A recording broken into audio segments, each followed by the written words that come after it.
శివకార్తికేయన్, సాయి పల్లవి జంటగా నటించిన అమరన్ సినిమా తర్వాత రాజ్ కుమార్ పెరియసామి దర్శకత్వంలో టి5 సినిమా రూపొందుతోంది. ధనుష్ నటిస్తున్న ఈ సినిమా పూజా కార్యక్రమాలు ఇటీవల ఘనంగా జరిగిన సంగతి తెలిసిందే. ఈ సినిమాలో ధనుష్ సరసన సాయి పల్లవి, శ్రీలీల హీరోయిన్లుగా నటిస్తున్నారు.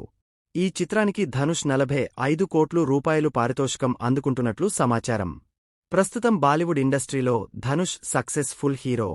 అయితే తన కొత్త సినిమాకు తక్కువే తీసుకుంటున్నారు. సాయి పల్లవి 12 కోట్ల రూపాయలు రెమ్యునరేషన్ తీసుకుంటుందని సమాచారం. నయనతార 10 కోట్ల రూపాయలు మాత్రమే తీసుకుంటుండగా సాయి పల్లవి 12 కోట్ల రూపాయలు తీసుకుంటుందా అని సినీ ప్రియులు ఆలోచిస్తున్నారు. ప్రస్తుతం రామాయణం చిత్రానికి 10 కోట్ల రూపాయలు తీసుకుంటుంది. పరాశక్తి ద్వారా కోలీవుడ్లోకి అడుగుపెట్టిన శ్రీలీల డి55లో 3 కోట్ల రూపాయలు తీసుకుంటుంది. డి55 సినిమాలో సాయి పల్లవికి ముఖ్యమైన పాత్ర ఉందని టాక్. శ్రీలీల సినిమాల్లో నటిస్తూనే మెడికల్ కాలేజీలో చదువుతోంది. ఇటీవలే ఎంబీబీఎస్ పూర్తి చేసింది. ప్రస్తుతం సాయి పల్లవి హిందీలో రామాయణం సినిమాలో నటిస్తుంది. అలాగే హిందీలో అమీర్ ఖాన్ కొడుకు సరసన నటిస్తుంది. ఇవే కాకుండా తెలుగు, తమిళం భాషలలో సరైన అవకాశం వస్తే నటించేందుకు రెడీగా ఉంది.